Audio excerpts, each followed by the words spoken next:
Thank you so much, Stacy, and thanks to everybody, to Liz and Sherilyn and everybody joining us. I am so thrilled to be able to get into some conversation with really honestly one of my biggest inspirations of my life.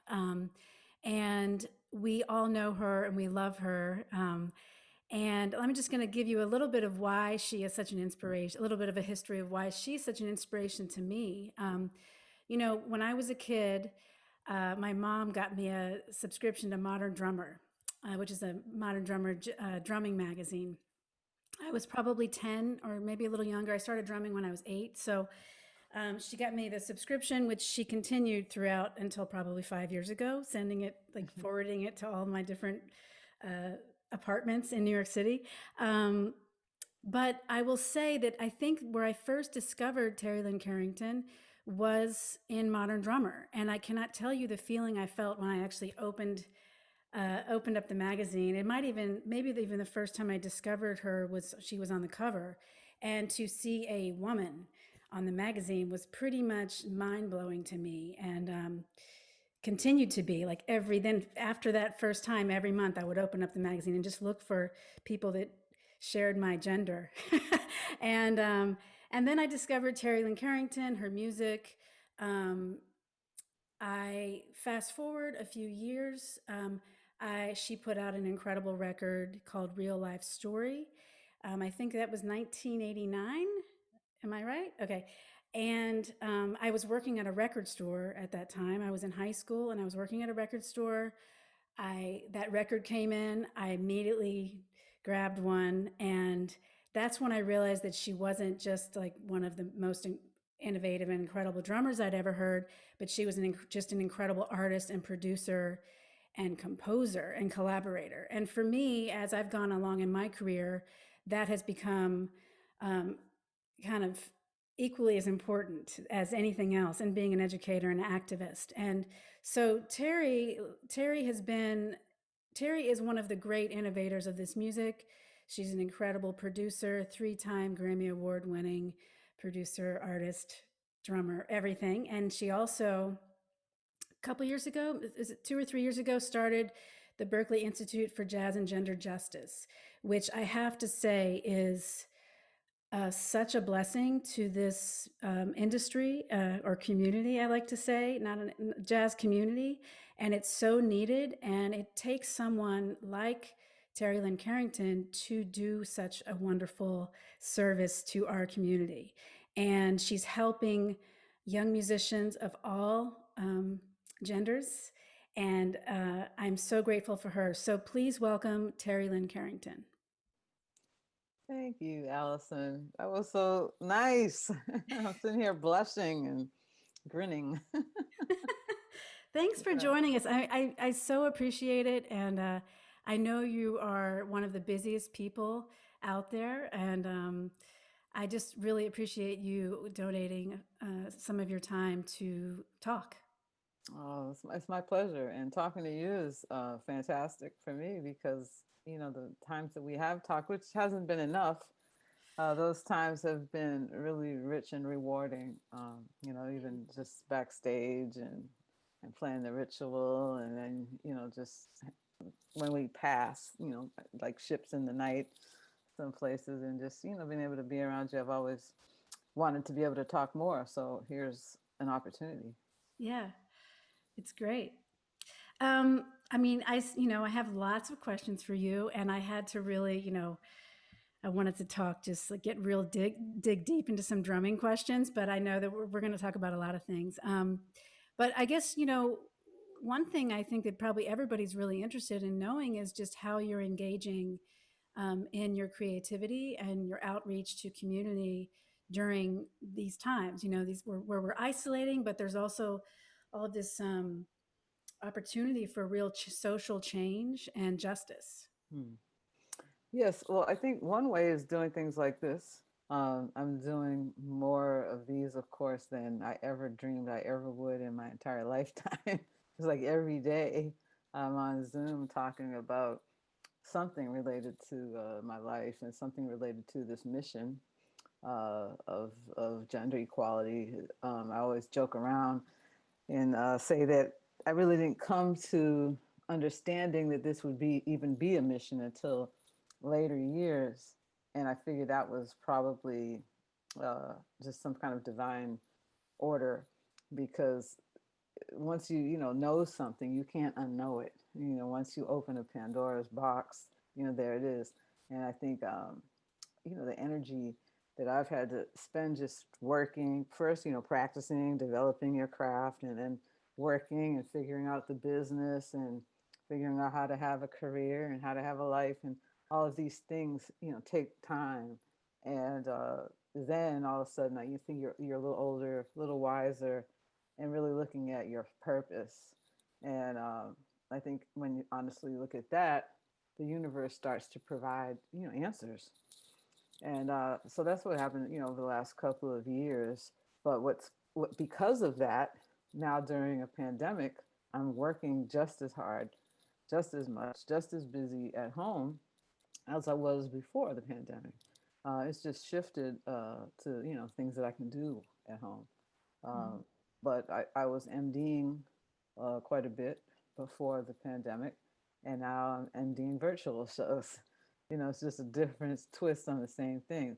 The one thing I'm not doing so much, of course, is playing, um, but a lot more talking, some keynotes and things like that, but also teaching and finding a way to do that so that it's rewarding to the students online, um, and writing and finding other ways to be creative, because I feel like if you're a creative person, a pandemic won't stop you from being creative.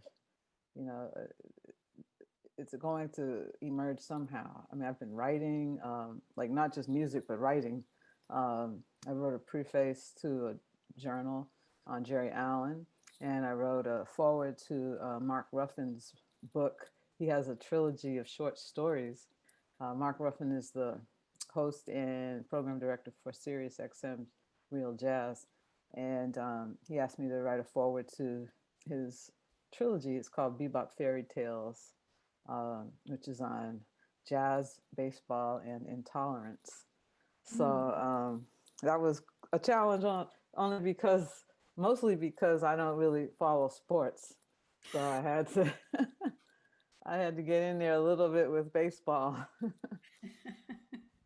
Yeah. That's not the easiest sport to get into, right? If you're not into sports, like usually it would be something like basketball that would be, quick action. Yeah, well, I mean, I know the basics, to basketball, football, and baseball. I really never watched hockey at all. My parents are, I'm from Boston, and I'm living in Boston again while because I'm teaching at Berkeley. But being from here, and my parents being here, and Boston is such a sports town, so I see it whether I want to or not. Yeah. But yeah, it's just trying to find ways to just be well rounded. I don't want to, somebody start talking about sports and me not be able to even be in a conversation at all. So I think knowing a little bit about some of these things are good, especially if I'm going to carry this hometown pride at all. Have you found writing? Is it presenting itself as a new challenge, writing the forward and kind of using a different part of your brain in that process? Um, Hmm, I guess in some ways it's not. I mean, I've always enjoyed writing, and I've always, pretty been pretty good at it. So it's to be formal and to be published. Um, the challenge is, when do you let go of something? When do you think that it's done? Same challenge you have in music. Right. Are you attached? To like what's more important, like the story or the forming of it? Or, I mean, you start going through, um, ways to marry these things. Um, how do you speak in your own voice? Do you even have a voice, you know, when it comes to that? So just writing a few things I've written, I'm starting to see little patterns. And I think that's kind of partially what we're trying to do in music is break the habits. Yeah. Yeah. Have you been, do you feel like you've been able to collaborate in the ways which you like to collaborate during this time? Like, I'm finding new ways to collaborate, which is pretty awesome because I think we're in a time period where collaboration is really key. It's important to how our society will move forward uh, a little better, a little more conscious, a little more caring about each other and humanity in general. So I think we have to learn better how to work with other people and use things like compassion and empathy and um, all those good things that make us better musicians and better human beings. So I've done, yeah, some different kinds of collaborations.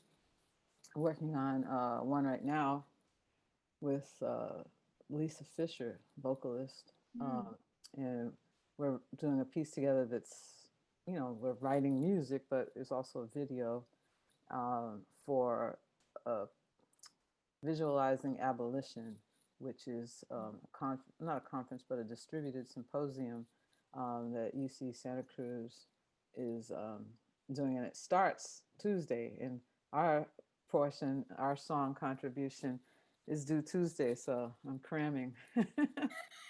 But yeah, I'll be up all night. yeah. Yeah, I've been up the last couple of nights. But anyway, yeah, and I've done a couple of duo performances. The only two times I played, one was with, one was a duo with Daniela Perez, and the other one was, there were three of us. It was Chris Davis and Val Genti. And Mm, that's really the only time I've played for real with other people since the pandemic began. And I've made, of course, a few home, I guess, videos, the shelter in place, lockdown videos, and well, actually, I said lockdown, and that was, the Jazz Gallery does this lockdown session thing, and I did one of those, which was really fun. It was the first time I created some pieces without other people. And mm, I mean, other people were involved, but not really in the actual creation. They were involved by, I asked people to send me things. So it could have been a voice memo or a poem or singing a line or two here or there. Um, I just picked different things, and I did it around my birthday, so I call it my birthday video. So when I told people that, of course, my friends sent something in regard to my birthday. So it was kind of celebrating, finding a way to celebrate my birthday with my friends that would be long lasting, but also, a different way to celebrate since we can't really be together. right. I'm just curious, do you use, like, what system are you using at home during this time? Are you using Logic or Pro Yeah. Tools? Logic. Logic, yeah. I Yeah. feel like I've like, I know my system now, like, because right away, my dad is an engineer. And so Oh, he basically, once I kind of opened that box of like, Dad, I need help. I need to be able to record my drums at home and really understand what's happening with the relationship between the drums in the room and the mics and he just started, just mics would start to appear at my front doorstep. He would sending me things and helping me through that time. And it's actually been wonderful, like really learning, digging deeper into that side of production yeah. and kind of shifting the way I'm hearing the room, just talking about like just engineering and recording drums and understanding phase relationship. And I don't know, I really find it fascinating. Yeah. Good for you. I mean, that's beautiful that you have you know, somebody you can call that, that's your father that can help you, with that. That's great. Um, and it's difficult. I mean, I never thought I would record at home drums. It was just one of those things that I never desired to do. And as soon as the pandemic happened, I bought a few mics. I probably bought the wrong ones. And, I just went out and bought a drum pack. So I'm sure, my recordings sound less than, they don't sound that great, but it's getting me through for now. Yeah. Well, good for you. I can't wait to hear yours. Mm. How you're engineering. It's one of those things where I'll record. I get really excited. I think it sounds amazing, and then I wake up the next morning and listen, and I'm like, doesn't sound as good as I thought. But I'm into it. Speaking of sound, I I am so just impressed and inspired by your production values, and I would love it if you could tell us a little bit more about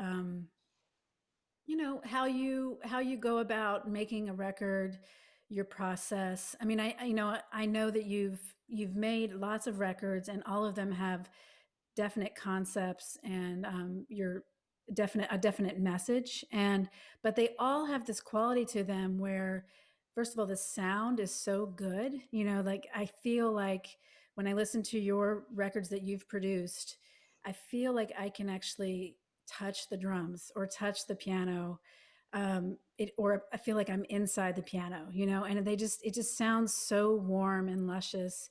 And also your use of space and your use of subtleties is, and kind of, I call it like depth of field, like photography. So, like, I listen to a recording of yours and then I listen again. I'm like, oh, I hear a second drum track in the background that I didn't hear before. Like, I love your production values. So I would love it if you could talk a little bit about your process.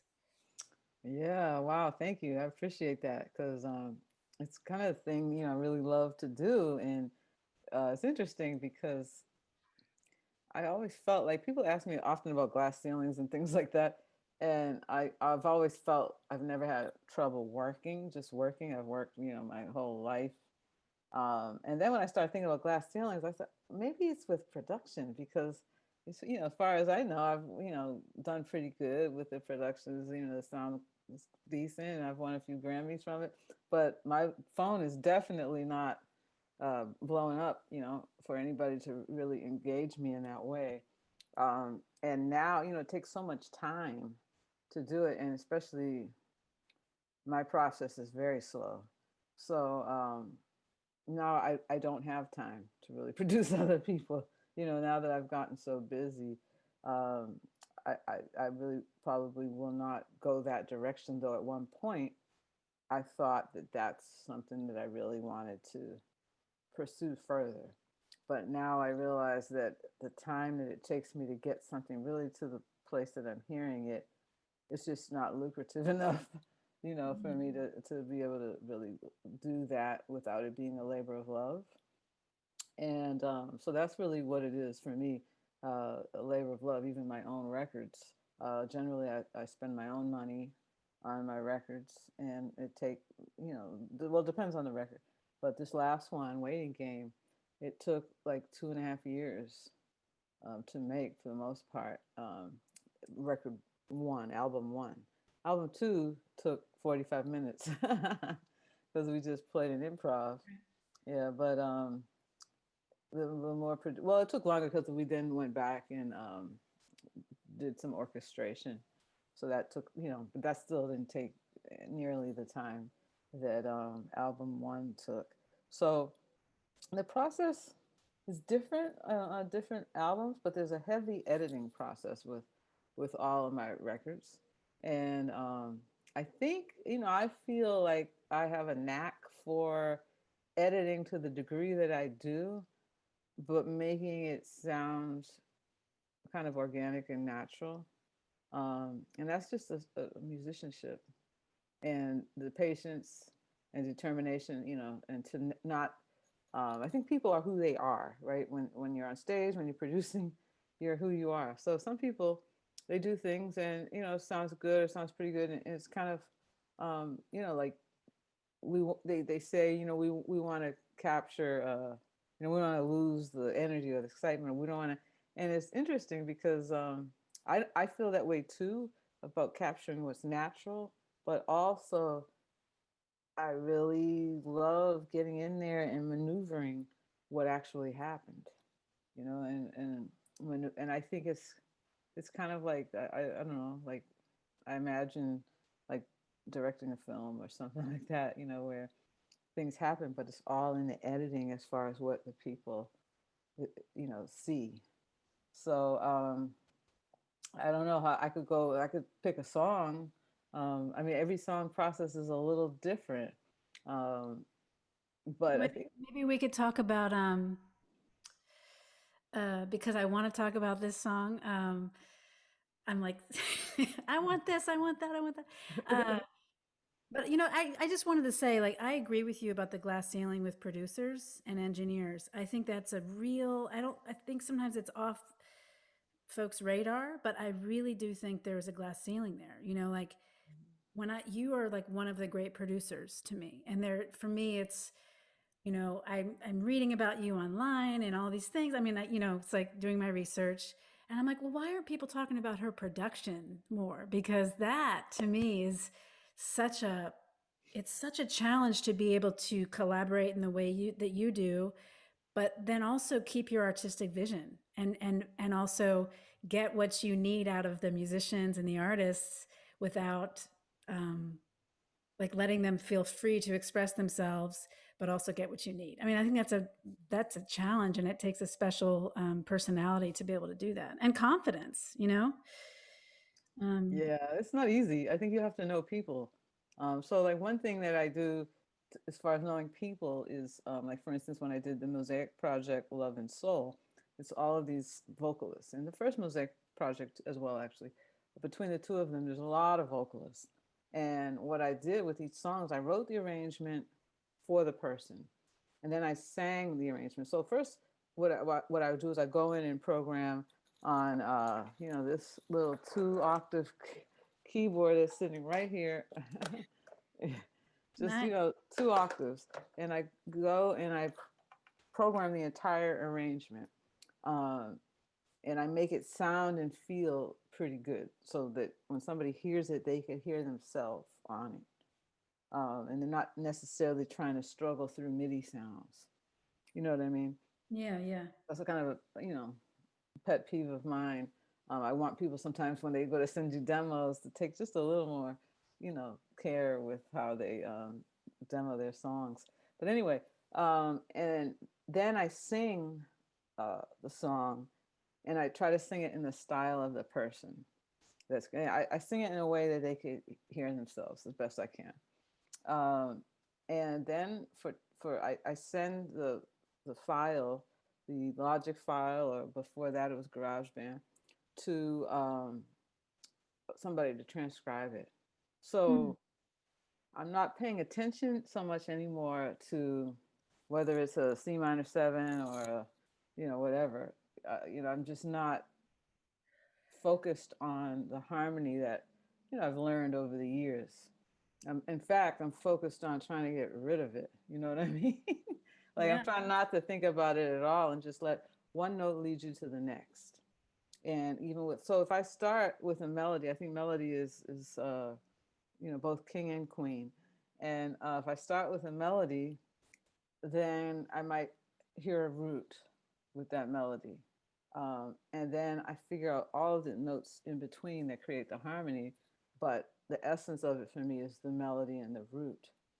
And then I let the inside, harmonies move with each other. So it's in actuality creating other melodies. I almost don't look at it as harmony. You know what I Hmm. mean? I look at it as not sometimes counterpoint, but basically moving melodies. And yeah, so that's kind of like the writing and the arranging process. So if I'm arranging a song like a standard, like on the first Mosaic project, there was "I Got Lost in His Arms," which is a pretty radical change. And then on the second one, I'm thinking of the old songs. Uh, "I'm a Fool to Want You." It was a pretty radical change. That was sung by Shaka Khan. "I Got Lost in His Arms" was sung by Gretchen Parlato. So with in both of those cases, I just learned and would hear over and over in my head the melody of the song, and then the original harmony starts to disappear, and then I start just hearing my own things in my head before I even sit down, to try to write something. I hear and I just follow the melody, and then when once the vocalist or artist hears it, for the most part, nobody ever said no once they heard because I think they could really hear that I wrote it for them. Hmm. And it's just taking that extra time. I could spend hours, doing a scratch vocal for Shaka Khan. Of course I'm going to spend hours, right? And she said to me afterwards too, it was the biggest compliment I think I ever got. But she was like, "Who's singing on that?" I was like, "Me." She said, "You sound like me." I was like, "Wow, can I like put that on my website?" But but and then just getting in there and then I play everything kind of to the arrangement if it's not swing, to the programmed arrangement, and maybe it's just part of that arrangement. If there's like some synth lines or horn lines or things that are going to be overdubbed, we'll play to the arrangement so those things you can kind of hear where they're going to go, or a scratch vocal if the vocalist will record later, and then I'll do several takes to that, in a playlist, and then I'm able to kind of go in between them and shape the song the way I want to, and it's just really heavy editing, which is so much fun to me. Yeah. Do you have like an engineer you like to work with? I do. He's mixed and recorded sometimes too, but he's mixed all of my last albums and also the albums I've produced, which are Diane Reeves' Beautiful Life and Tia Fuller's Diamond Cut. Um, and his name is Jeremy Lucas, and he's at Sears Sound in New York. And we've been working together since he was a senior at Berkeley, and it's been over Wow. 10 years. And then more recently, because he moved to New York, I was going back and forth a lot, but I needed to work more here in Boston. And there's another young man, Dean Albach, who graduated from Berkeley as well. And so he's my go to for editing and some mixing too. And Mhm. Jeremy's my go to for mixing and tracking. And then there's a small studio here in Boston that I like to use in the tracking engineer in there. He is fine too. He tracked Waiting Game. Okay. Great. And I noticed you use a Sterling Sound a lot for mastering. Yeah, I mean, yeah, I think the last maybe three, I've used it for them for three albums. Um, yeah, I don't know why. I mean, I think people mastering is a funny thing. Like I haven't found one person that is like a go-to for mastering, and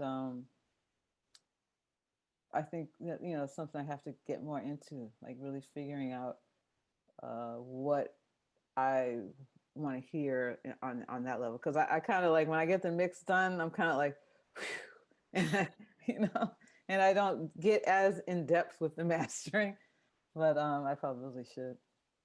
Yeah, I'm this exact same way.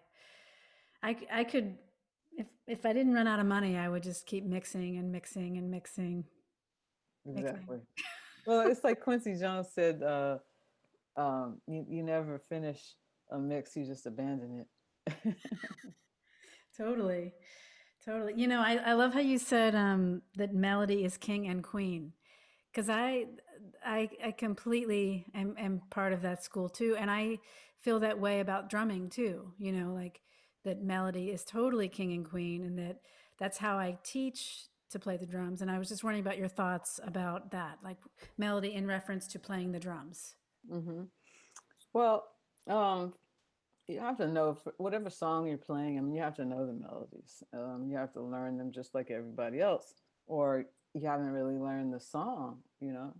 Um, and from studying with Alan Dawson, he would make us sing the melodies of standards out loud while we played, and I think that was for me really good foundation to having the melody playing in the back of my head constantly. So, I think you work on that to the point that you hear a song, you go have a conversation, go brush your teeth, go get a cup of tea, and that song is still playing in the back of your head, and you can come back to it, approximately, to where it is. Um, so, so I don't even pay attention to like if it's an asymmetrical form. I don't really pay attention anymore to bar numbers. Right. I'm just dealing with the phrases. Yeah. I mean, I Yeah. can hear that in your playing. Yeah, and even when you're playing, more open and like you played some of that Jerry Allen and David Murray record, um, yeah, and even in playing like that, it's even more important to understand phrasing and phrases. Phrases can stop and start wherever, and uh, that's kind of what determines a feeling of being grounded. I won't even say a one if you're playing it open, but a feeling of reference. So phrasing is, you got to understand phrases. So when I hear people play, say people that didn't grow up listening to jazz, and they have all the technique and they even have a good time feel, but when they play and I'm trying to say what is missing here, often it's phrasing. Mm. You know what I mean? It's just because you can tell when people don't have it. It sounds either like rudiments or combinations and things. You know what I mean? It's not. I think there's a real important foundational element of understanding bebop if you're going to be a jazz musician, no matter what style of jazz you're Yeah. playing. Just kind of understanding the phrasing that really paved the way for modern jazz. Yeah. How do you, kind of on that note, like, I mean, I'm not sure how much one-on-one private teaching you're doing these days, where you're working with students who are still kind of developing the fundamentals around the foundation around the kit, and learning the language of this music that we play. I guess my question is, how are you approaching that these days? Because I find as an educator that as the years go on, there seems to be more of a desire to fast forward kind of through the history of jazz drumming, right? Which is, um, you know, the drum set wouldn't exist if it weren't for Black American music, and jazz. So I'm wondering, like, I find it that it's more difficult for me to just really dig deep into the fundamentals of the instrument and the music with my younger students. And do you find that that's an issue, and how do you address it? Yeah, absolutely. I mean, I kind of feel bad for them because just think about it. I mean, when we started playing, for me, even when I was in college, that was the early 80s. So what is that? Like, shoot, almost 40 years ago. Oh my God, that's terrible.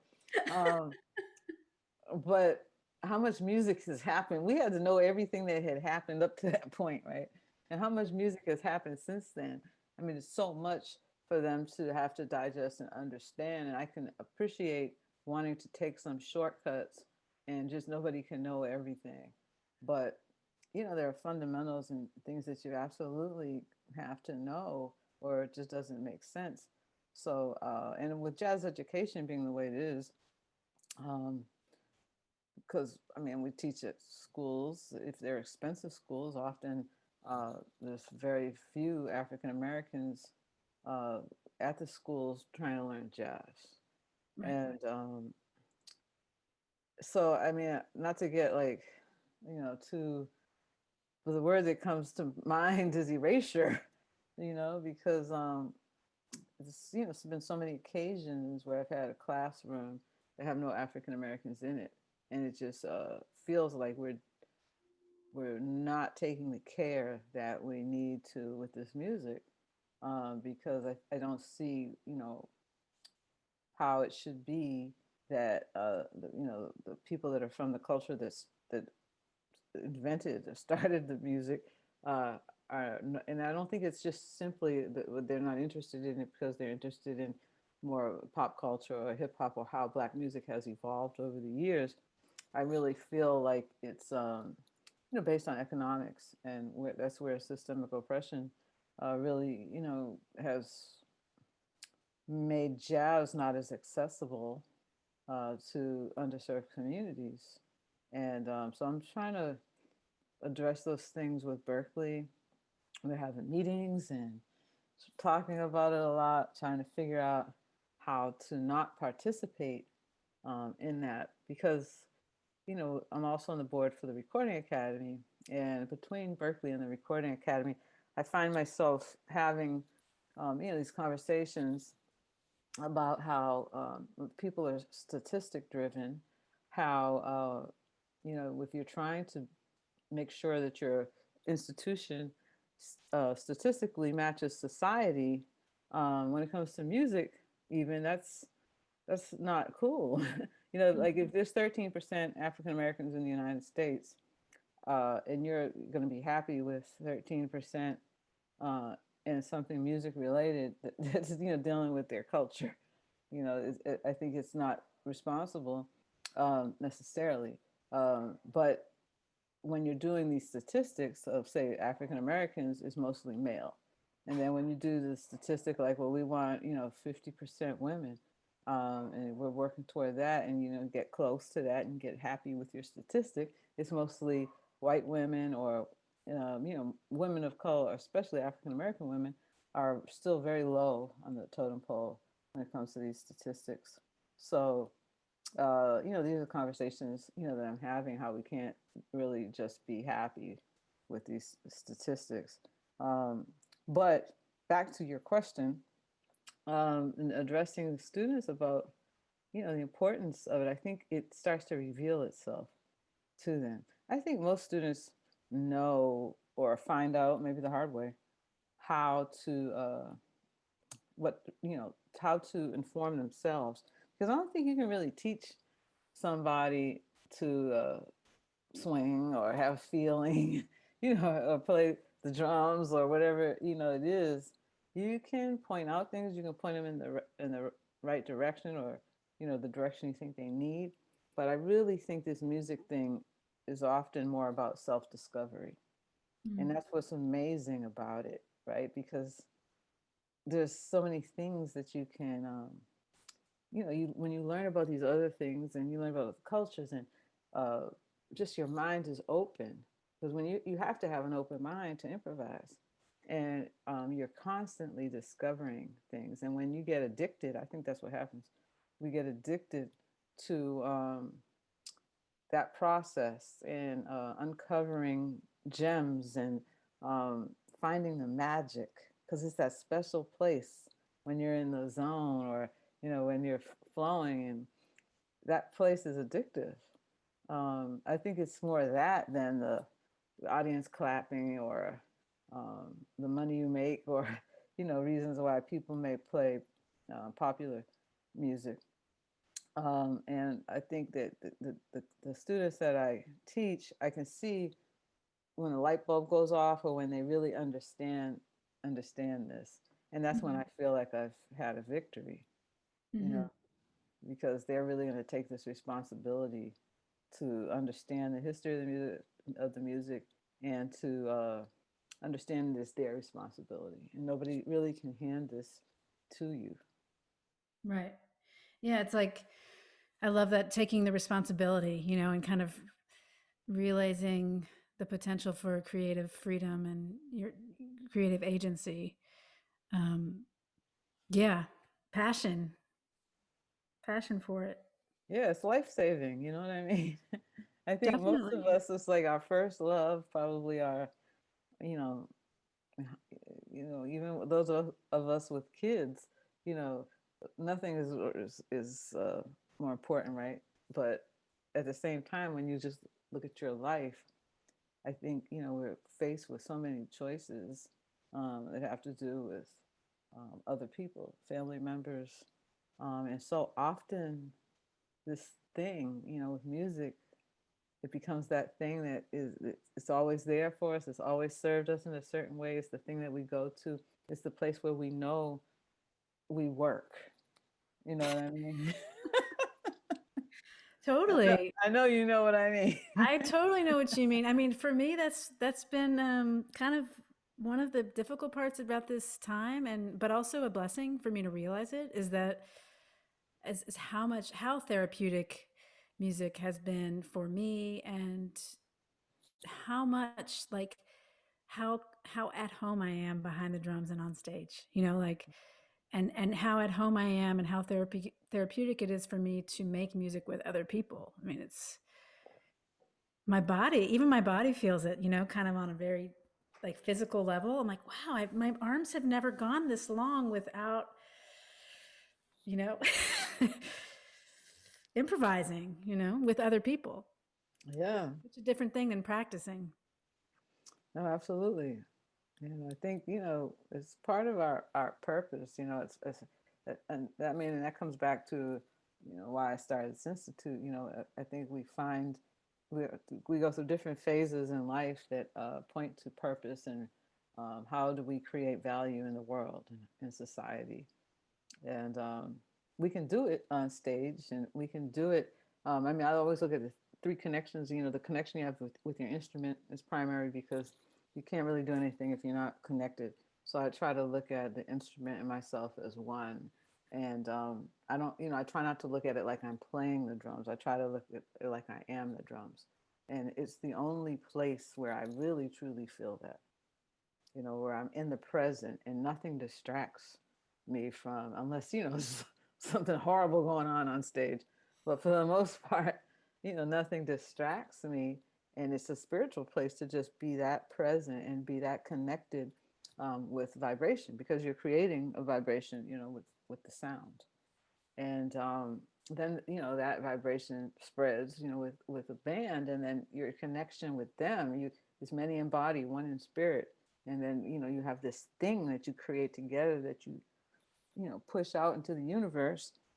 And then there's that connection with other beings, and life and all phenomena. It's all, it comes together. So when you play a gig and you don't feel good about it, um, it's always the one, right, where somebody comes up to you and says, "Oh man, this gig, it was amazing," or even, "You changed my life." You know what I mean? And you're saying, "Damn, did you hear the same concert that I heard?" Right. And it's like, enough of those experiences have happened that I realize it's not really about the notes always.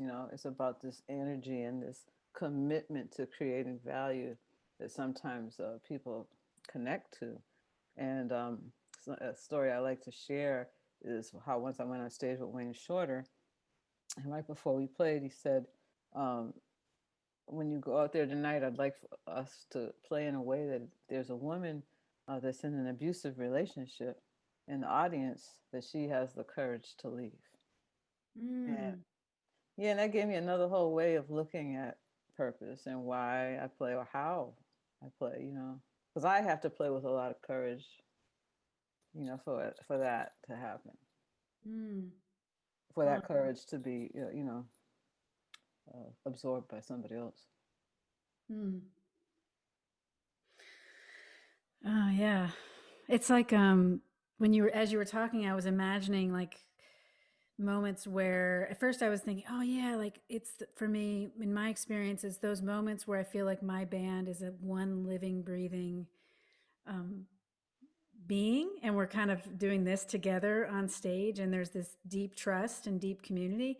But it's actually bigger than that. Like those moments transcend the stage, and it becomes like the audience and the band become one, like one uh, church service or community, and then we're all kind of doing this together, like, and it Hmm. feels so healing, like we came together in a special moment. I think for me, the first time I experienced that, not as a band leader, was when I started collaborating and working with Toshi Regan, who's one of my kind of, she's my wake up friend in my life. Just when I met her, really things shifted. Like you kind of said, once you open Pandora's box, you can't go back. She's my Pandora's box. Um, so I experienced that with her, the first time, and there was such power in that community, and I remember actually last the last election. There's so much I want to talk about. This is so crazy that we're almost out of time, but I didn't even get to talk about more. I wanted to talk about more about your institute and how you are helping making jazz more diverse, and I wanted to go deeper into that, and I wanted to talk about Pray the Gay Away. Um, but what I was going to say was the last election. Toshi always does a post-election show in New York, and we're going to do it this year as well. But the last election, we did the post-election show, and it was so vital to come together as community the day after because we were all in such shock, and we kind of started the movement there, which, not started, but continued the movement there. And then that same band ended up playing the march in Washington Mhm. in January 2017, and it kind of just felt bigger and bigger and bigger. But I know what you mean by that kind of that place. Mhm. I feel like I have Yeah. time. Sorry, go ahead. Go No, ahead. I was just gonna say, yeah. I mean, so many things I just thought about, but I've heard that somehow, like either with the people you're playing with, or even sometimes with the audience, that your heart can start to beat together. Mm. And I've heard it. I don't know where this study came from, or who made it, but it sounds nice, and I feel like that's the goal. You Yeah. know, the goal is for us to all, for at least some period of time, have our hearts beating. Or actually, I think it's also breathing, which is still related. But breathing, breathing together. Yeah. Yeah. That makes me think of Milford Graves. Oh, really? Well, because his kind of therapy, musical therapy through drumming, and his kind of mission for the healing spirit of the heart and beating in three, or beating as the one, or makes me think of Lenny White, makes me think of so many people and things they've said to me over the years. um Yeah, we should all play in 3/4 very naturally, right? It's funny. So drummer yeah. doesn't. The drummer has problem in 3/4. I'm like, we got a real big problem here. Totally, totally. So I don't have time for everything I want to ask you, but I do want to ask you. I have to talk about your latest record just before we open it up, and I'm sure some people will have questions. I love how direct you're getting with your activism, and I love how you're addressing so clearly homophobia, gender justice, racial justice, incarceration, all these issues that are so vital and have kind of, things have come to such a boiling point. And I feel like this record waiting game comes at such an important time, and the diversity you're showcasing in your band, and the diversity in gender, the diversity in like generational diversity and racial diversity. I think it's so important. It's so inspiring to me. And I guess if I'm going to pinpoint one song, um, I would love to just kind of hear your process about, like, for me, as being an openly gay person for most of my career, for me to hear a record that parodies this, like, pray the gay away, because I was raised religious, and no one imposed particularly that I should be praying my gay away as a young 18-year-old, but I imposed it on myself because I had this kind of internalized shame and guilt. And so I would love, I mean, for me, it was so moving to hear that song. And it's just like the pocket is sick, and, it's just killer. And then I love how you made that video. I think you did it during the pandemic, right? With all those Yeah, bangers. yeah. Yeah. Some So of I it, don't know. some I'd of it, just love yeah. to hear you talk about that for a second. Okay. Well, my goal, first of all, when to do this record, the first two songs that inspired the rest of the record were "Waiting Game" and "Bells." With Mm. Bells, I got together with Aaron Parks, and that song, he had been writing the music, and immediately made me sound like church bells, and I thought about Philando Castile because I had watched the video of him being shot, uh, and with his girlfriend and her child in the back seat. And I wanted to write something about it, but I wanted to write from just a human to human standpoint of, like, what she or a family member might say to a police officer. And we had talked, Aaron and Matt and I had talked about, this project. They both played in bands, with me separately, and then we did one gig together in China. And I said, I really want to, do something with the two of you, and, let's do it. So we had talked about it being, socially conscious, because that's how the conversations we would have.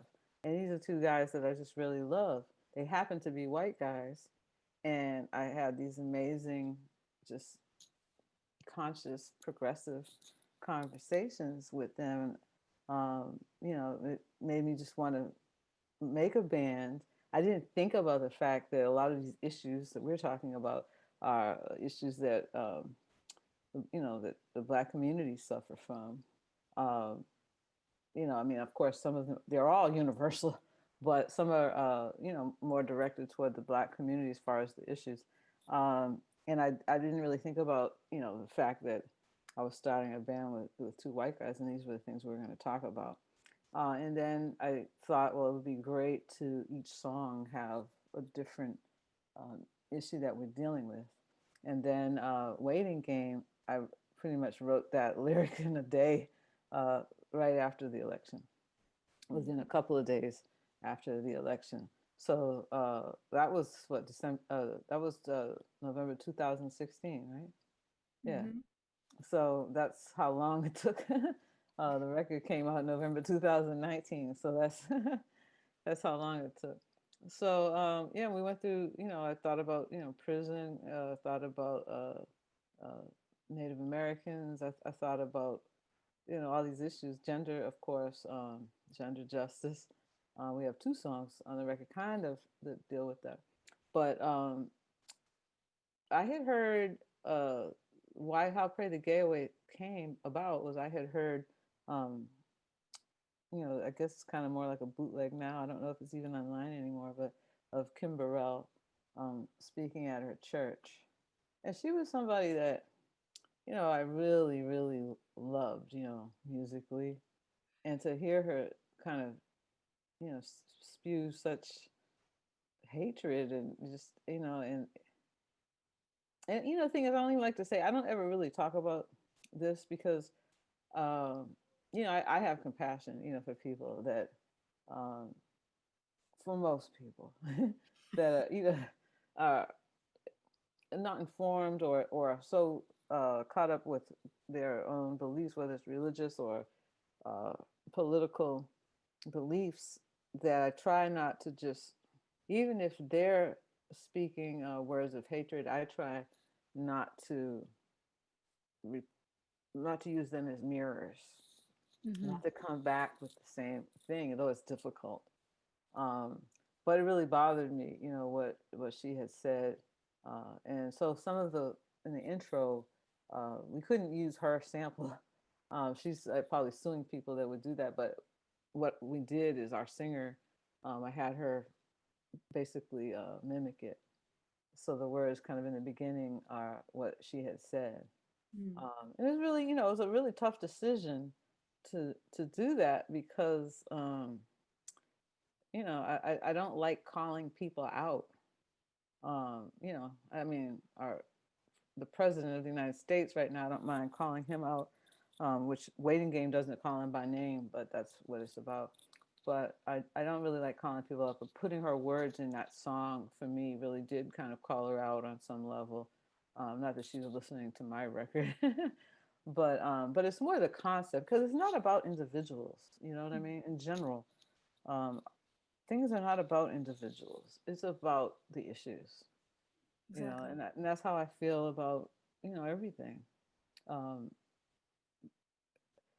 I mean, our society is changing. One of the things that why I don't address women in jazz so often, it's more about gender justice, is because uh, we have to kind of get out of this thinking of these things in the binary, and it's difficult. I'm 55, but I feel like if I can do it, other people can too. And embracing um, pronouns and people's choice of pronouns, and through starting this institute, we've had 3 transgender students who I may not have ever even met, at Berkeley.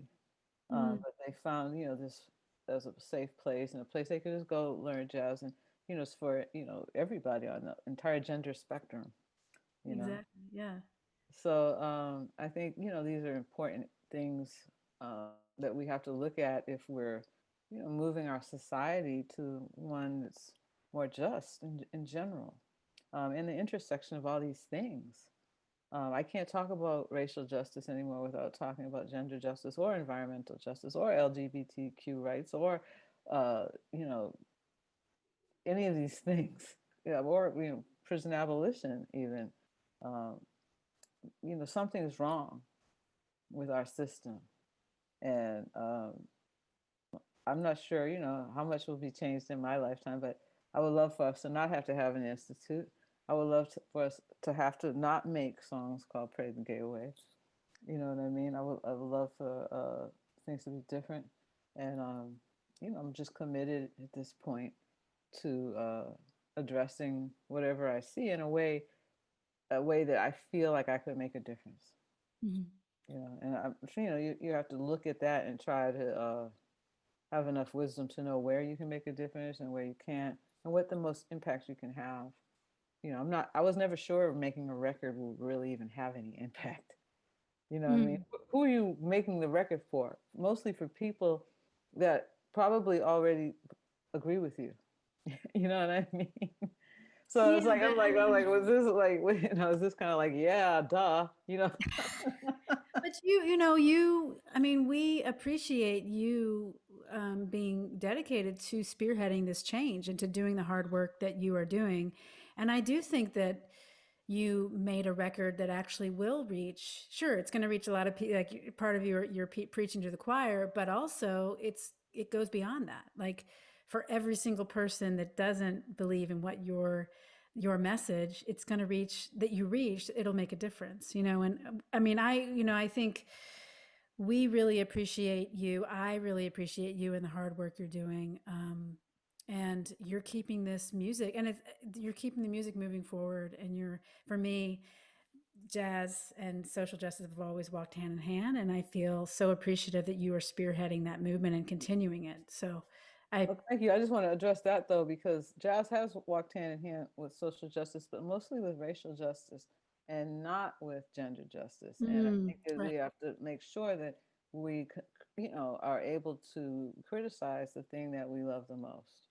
You know, I think we right. have to feel okay about that. Because for me, it took a long time to even, like you don't want to make any waves. This is like this place that's home, and you don't want to get kicked out. Let me get kicked. I don't want to get kicked out of jazz, but but we definitely have to criticize. It's like family members.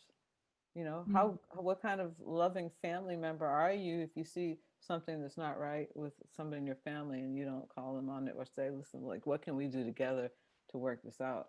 Right. Totally. Thanks for pointing that out. We want to move to Q&A. So the people can ask you some questions. Thank you so much. I really appreciate you. And Thank um, you, I Allison. could talk to you for hours, as you know. So Likewise. we got to get together and do this again. But I want to introduce Liz Luke to kind of be the moderator for the Q&A. Thank you. Thank you, Allison. Always a pleasure. Wow, what a treat. The comments in the chat have been amazing too. Thanks for everyone who's been participating tonight. And a huge thanks to our guest of honor, Terri Lyne, for Allison Miller, for leading such an interesting discussion. Feeling a little bit clamped. Before we get into the Q&A, just really quickly, I wanted to remind everyone, we at Living Jazz have been working really hard to serve you, our community. And we're really welcoming to everyone who just joined our family tonight. And we are presenting more call and response series, more online classes, and we're just trying to be here for you during these crazy times. So if you were moved by tonight's program and you feel compelled to, please make a donation tonight, join up for one of our classes, come to one of the future events. You can make a contribution by going to livingjazz.org, or you could pay on PayPal, PayPal me /livingjazz, or Venmo at Living Jazz. If everyone tonight just gave 20 bucks, we'd be at $1,000, and that could go towards our youth music education, helping live music being provided while people are receiving essential services, and so much more. So thank you for being such a great audience tonight. So just a reminder for the Q&A portion, we've gotten a lot of questions. We only have time for a couple, I think, before Terri Lyne has to jump off, but Allison can stick on for a little bit longer.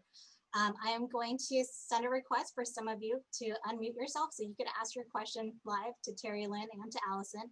So just be prepared, keep an eye out for that. And just thank you so much for supporting Living Jazz. So the first question comes from Mount. Mount, I'm sending you a request so you could talk, and we'd love to hear your question. Okay, well, thank you very much. This has been absolutely fabulous. Professor Carrington, it's so wonderful to be back in your presence. You're so inspirational to the jazz community. I know that you tour quite a bit, and just wondering, do you get enough time to spend in the community with the children, with the students, whether they be musicians or not, when you're on tour throughout the country and throughout the world? Thank you. How you doing, Mount? I don't have enough time to spend with young people. So I guess the way I see myself servicing in that way is through my teaching. But of course, most of them are college students. I do have a high school program in the summer. And I don't get enough opportunities to see more high school age students or middle school students, other than, you know, if they come to shows, parents bring them to shows, and I always have a soft spot, you know, make sure they come backstage and talk, especially if they're, you know, young musicians, because that's how I got interested in playing, you know, just being able to talk to the musicians and, you know, just get inspired in different ways. I do want to figure out ways to, during sound checks, to have more engagement with school programs so that people can bring students to sound checks and try to inspire young people to play music or to just inspire them in general that way. Thank you. Wonderful. We have a question from Hannah, and she asked that I read it for her. She asks, do you feel like the journey of personal discovery and the music you described is stunted for women and minorities due to sexism, racism, etc.? And if so, how do you support those who've been affected? Yeah, of course, I think that's like a question we all know the answer to, meaning the first part of that question. Yes, systemic oppression has stunted, you know, this journey for everybody that doesn't, you know, fall into the defined norm. And that's why we, you know, have activism, basically. Racism and sexism and misogyny are, of course, two things that are very much at the top of the list. And the second part of the question was how do I, can you read the second part of the question again? How? Yeah, sure. Give me 1 second to pull it up. The second part was how do you support those affected? Oh, well, I think, you know, that's why I started this institute. And in our mission statement, we actually changed it to, you know, say that we teach, mentor, advocate for young people that want to study jazz, you know, in a egalitarian environment, but with gender justice and racial justice as guiding principles. Because, you know, back to this intersection of all of these things, I think that people can't look at any of these things as single-minded anymore. I think we've lived in our silos long enough. And, you know, like the saying goes, no one's free until everyone is free. So we do different things as individuals to support. Some people, you know, are able to give money. Some people aren't. Some people, you know, are able to, you know, teach with a certain kind of consciousness. I was able to start an institute, you know, to support it. But I think, you know, consciousness is something that some people grow into. And, you know, you have to just start where you are and read, you know, really educate yourself with these matters. Because I think education, of course, is a big part, you know, of this, of why the system is the way it is. You know, it's a big part of systemic oppression because like even if you look at the prison system, so many of the people that are in prison are illiterate. So educational opportunities need to be equitable for all. And so there's so many ways, to support. You just have to decide to do what you can do. Speaking of education, a quick question from Rita Hargrave. Can someone take your course online, specifically the one about gender in jazz? And also, if you have any recommendations for documentary, films, books to help explore the ways creative women have navigated the challenges of a music career, she would love to hear from you on that. Okay. As far as taking courses online, not necessarily like what our institute offers. I mean, Berkeley has online courses, and our managing director, Asia Burrell Wood, she teaches a course called Jazz, Gender, and Society, but I don't believe that's available online, but it might be. Maybe a different teacher. I know she doesn't teach it online, but that's a great question. Maybe we need to look into making that particular course available online. Maybe you could teach one through Living Jazz sometime. Okay. Yeah, I don't teach that course, I'm the artistic director. I don't teach that's a liberal arts class. But yeah, it would be great to partner. I mean, but you have a good point, because partnering in any way is a wonderful thing.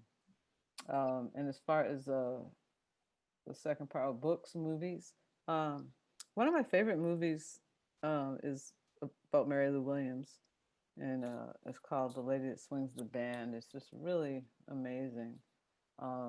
It really shows the struggle that she went through, and it shows how, especially back then, how women have had to participate in jazz masculinity, and often we didn't want to play with other women, and we had to adjust and be someone that fits into a scenario that's male driven and male dominated.